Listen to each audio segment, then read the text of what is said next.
Hi friends, സാബിഡ മലയാളത്തിന്റെ ഏറ്റവും പുതിയൊരു വീഡിയോയിലേക്ക് എല്ലാവർക്കും സ്വാഗതം. ഇന്നത്തെ വീഡിയോ OTT അപ്ഡേറ്റുകളാണ്. ഇന്ന് ഫെബ്രുവരി മാസം 7-ാം തീയതി OTT റിലീസ് ചെയ്തിരിക്കുന്ന സിനിമകൾ ഏതൊക്കെയാണെന്നുള്ളതിന്റെ കംപ്ലീറ്റ് ലിസ്റ്റാണ്. ശരിക്കും പറയുകയാണെങ്കിൽ OTT റിലീസ് ചാകര തന്നെയായിരുന്നു ഈ ഒരു ദിവസം എന്നുള്ളത്. 16ഓളം OTT റിലീസുകളാണ് ഈ ഒരു ദിവസം ഉണ്ടായിട്ടുള്ളത്. അത് ഏതൊക്കെ സിനിമകളാണെന്ന് നോക്കാം നമുക്ക്. അതിൽ ഒന്നാമത്തെ സിനിമ എന്നുള്ളത് ഒരു ആക്ഷൻ ഡ്രാമ ത്രില്ലർ വിഭാഗത്തിൽപ്പെടുന്ന ഒരു ഇംഗ്ലീഷ് മൂവിയാണ്. ഹേ വയർ എന്നാണ് സിനിമയുടെ പേര് വരുന്നത്. ഇംഗ്ലീഷ്, ഹിന്ദി, തെലുങ്ക്, തമിഴ് ഭാഷകളായിട്ട് ലാൻഡ്സ്കേപ്പ് പ്ലേ OTT പ്ലാറ്റ്ഫോമിലും നെറ്റ്ഫ്ലിക്സിലും ആമസോൺ പ്രൈമിലായിട്ടാണ് ഈ ഒരു സിനിമ റിലീസ് ചെയ്തിട്ടുള്ളത്. അടുത്തൊരു ഒരു action adventure comedy crime thriller വിഭാഗത്തിൽപ്പെടുന്ന ഒരു ഇംഗ്ലീഷ് മൂവിയാണ്. ഗൺ ഷൈ എന്നാണ് സിനിമയുടെ പേര് വരുന്നത്.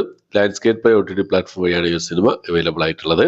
അടുത്തൊരു റൊമാൻറ്റിക് കോമഡി ഫാന്റസി സോംബി ഒക്കെ വിഭാഗത്തിൽപ്പെടുന്ന സയൻസ് ഫിക്ഷൻ ഒക്കെ വിഭാഗത്തിൽപ്പെടുന്ന ഒരു സീരീസാണ്, ഒരു കൊറിയൻ സീരീസാണ്. ന്യൂ ടോപ്പിയ എന്നാണ് സീരീസിന്റെ പേര് വരുന്നത്.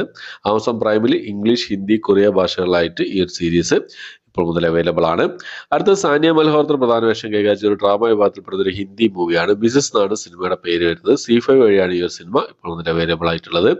അടുത്തത് ഒരു സീരീസ് ആണ്, ഒരു കോമഡി റൊമാൻറ്റിക് കോമഡി വിഭാഗത്തിൽപ്പെടുന്ന ഒരു ഹിന്ദി സീരീസ് ആണ്. ബഡാ നാം കരേഗ എന്നാണ് സീരീസിന്റെ പേര് വരുന്നത്. 9 എപ്പിസോഡുകൾ അടങ്ങുന്ന ഒരു ഫസ്റ്റ് സീസണാണ് ഇപ്പോൾ റിലീസ് ചെയ്തിട്ടുള്ളത്. സോണി ലീവ് വഴിയാണ് റിലീസ് ചെയ്തിട്ടുള്ളത്. അടുത്തത് ഒരു ഡ്രാമ ഫീൽ ഗുഡ് വിഭാഗത്തിൽപ്പെടുന്ന ഒരു തമിഴ് ഡബ്ഡ് മൂവിയാണ്. 35 ചിന്ന വിഷയം ഇല്ല എന്നാണ് സിനിമയുടെ പേര് വരുന്നത്. സൺനെക്സ്റ്റ് വഴിയാണ് ഈ ഒരു cinema Tamil dubbed version available ആയിട്ടുള്ളത്. തെലുങ്ക് ഇതിന് മുമ്പേ തന്നെ റിലീസ് ചെയ്തിരുന്നു. അടുത്തത് ഒരു ഹിന്ദി മൂവിയാണ്, ഡ്രാമ വിഭാഗത്തിൽപ്പെടുന്ന ഒരു ഹിന്ദി മൂവിയാണ്. ദ മെഹ്ത ബോയ്സ് എന്നാണ് സിനിമയുടെ പേര് വരുന്നത്. ഹിന്ദി, തമിഴ്, തെലുങ്ക്, കന്നഡ, മലയാളം ഭാഷകളിലായിട്ട് ഈ ഒരു സിനിമ ആമസോൺ പ്രൈമിൽ ഇപ്പോൾ മുതൽ അവൈലബിൾ ആണ്. അടുത്തൊരു ഇറ്റാലിയൻ മൂവിയാണ്. ദ ഗോൾഡ് സ്മിത്ത് എന്നാണ് സിനിമയുടെ പേര് വരുന്നത്. ഇറ്റാലിയൻ ഭാഷ കൂടാതെ തമിഴ്, തെലുങ്ക്, ഹിന്ദി ഭാഷകളായിട്ട് Amazon prime, VR OTT platform എന്നീ OTT പ്ലാറ്റ്ഫോമിലായിട്ടാണ് ഈ സിനിമ റിലീസ് ചെയ്തിട്ടുള്ളത്. അടുത്തൊരു ആക്ഷൻ ഡ്രാമ വിഭാഗത്തിൽപ്പെടുന്ന ശങ്കറിന്റെ സിനിമയാണ്. ശങ്കർ സംവിധാനം ചെയ്ത നമ്മുടെ രാംചരൺ പ്രധാന വേഷം കൈകാര്യം ചെയ്ത സിനിമയാണ്. ഗെയിം ചേഞ്ചർ എന്ന് പറയുന്ന സിനിമ ആമസോൺ പ്രൈം വഴിയാണ് ഈ ഒരു സിനിമ തമിഴ്, തെലുങ്ക്, മലയാളം, കന്നഡ ഭാഷകളിലായിട്ട് ഇപ്പോൾ മുതൽ അവൈലബിൾ ആയിട്ടുള്ളത്. മലയാളം ഇപ്പോൾ റിലീസ് ചെയ്യുന്ന അപ്ഡേറ്റ് വന്നിട്ടില്ലായിരുന്നെങ്കിലും ഇപ്പോൾ റിലീസ് ചെയ്ത സമയത്ത് മലയാളം ഡബ്ഡ് വേർഷൻ കൂടി അവൈലബിൾ ആയിട്ടുണ്ട്. അടുത്ത ഒരു ഡ്രാമ ത്രില്ലർ വിഭാഗത്തിൽപ്പെടുന്ന തമിഴ് മൂവിയാണ്. ലാറ എന്നാണ് സിനിമയുടെ പേര് വരുന്നത്. ടെൻഡുകോട്ട OTT പ്ലാറ്റ്ഫോം വഴിയാണ് ഈ സിനിമ ഇപ്പോൾ മുതൽ അവൈലബിൾ ആയിട്ടുള്ളത്. അടുത്തത് മനോരമ മാക്സ് റിലീസ് ചെയ്ത ഒരു മലയാള സിനിമയാണ്. ഒരു കട്ടിൽ ഒരു മുറി എന്നാണ് സിനിമയുടെ പേര്. ഒരു റൊമാൻറ്റിക് ഡ്രാമ വിഭാഗത്തിൽപ്പെടുന്ന സിനിമയാണ്.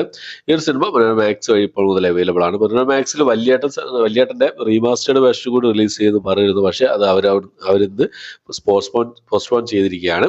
ഇനി എന്നാണ് റിലീസ് ചെയ്യാന്നുള്ള കാര്യങ്ങളൊന്നും അറിയില്ല. എന്നാലും പെട്ടെന്ന് തന്നെ വരാൻ ചാൻസ് ഉണ്ട്. അടുത്തൊരു മലയാളം മൂവിയാണ്, കോമഡി മിസ്റ്ററി ത്രില്ലർ വിഭാഗത്തിൽപ്പെടുന്ന ഒരു മലയാളം മൂവിയാണ്.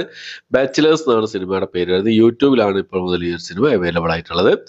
അടുത്തത് ഒരു സീരീസ് ആണ്, documentary series. The greatest rivalry India versus Pakistan എന്നൊരു സീരീസ്, ഒരു ഡോക്യുമെന്ററി സീരീസ് ആണ്.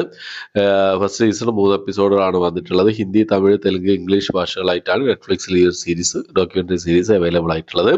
അടുത്തൊരു മലയാളം ഡ്രാമ വിഭാഗത്തിൽപ്പെട്ട സിനിമയാണ്. ലവ് ഫോർ സെയിൽ എന്നാണ് സിനിമയുടെ പേര് വരുന്നത്. ആമസോൺ പ്രൈമിൽ റെന്റ് ഓപ്ഷനിൽ ഇപ്പോൾ മുതൽ അവൈലബിൾ ആണ് ഈ ഒരു സിനിമ എന്നുള്ളത്. അടുത്തൊരു കോമഡി ഡ്രാമ വിഭാഗത്തിൽപ്പെടുന്ന ഒരു മലയാള സിനിമയാണ് പരാക്രമം എന്ന് പറഞ്ഞ സിനിമ. ഈ ഒരു സിനിമ യൂട്യൂബിൽ ഇപ്പോൾ മുതൽ അവൈലബിൾ ആണ്. അടുത്തത് തമിഴ് സിനിമയാണ്, ഒരു ആക്ഷൻ പിന്നെ ഇമോഷണൽ ഡ്രാമ വിഭാഗത്തിൽപ്പെട്ട സിനിമയാണ്. ഷൈന്തികം പ്രധാന വേഷം കൈകാര്യം ചെയ്ത മദ്രാസ്കാർ എന്ന് പറഞ്ഞ സിനിമ. തമിഴ് ഭാഷയിൽ ആഹാ തമിഴ് വഴി ഇപ്പോൾ മുതൽ ഈ ഒരു സിനിമ അവൈലബിൾ ആണ്. ഞാൻ കണ്ട് റിവ്യൂ ചെയ്തിട്ടുണ്ട് ഈ ഒരു സിനിമ എന്നുള്ളത്. ഓക്കെ, അപ്പോൾ ഇത്രയും സിനിമകൾ 16ഓളം റിലീസുകളാണ് പിന്നെ ഇന്ന് ഫെബ്രുവരി മാസം 7-ാം തീയതി OTT റിലീസ് ചെയ്തിട്ടുള്ളത്. ഈ ഒരു ലിസ്റ്റിൽ ഏതൊക്കെ സിനിമകളാണ് നിങ്ങൾ കണ്ടത്, നിങ്ങളുടെ അഭിപ്രായങ്ങൾ എന്തൊക്കെയെന്നുള്ള കാര്യങ്ങളൊക്കെ കമന്റ് ബോക്സിൽ രേഖപ്പെടുത്താൻ ശ്രമിക്കാം. അപ്പോൾ എത്രയാണ് ഇന്നത്തെ വീഡിയോ ഇഷ്ടപ്പെട്ടെങ്കിൽ ലൈക്ക് ചെയ്യാൻ, ഷെയർ ചെയ്യാൻ, സബ്സ്ക്രൈബ് ചെയ്യാൻ മറക്കാതിരിക്കാം. പുതിയൊരു വീഡിയോ ആയിട്ട് വരുന്നവരേക്കും ബൈ.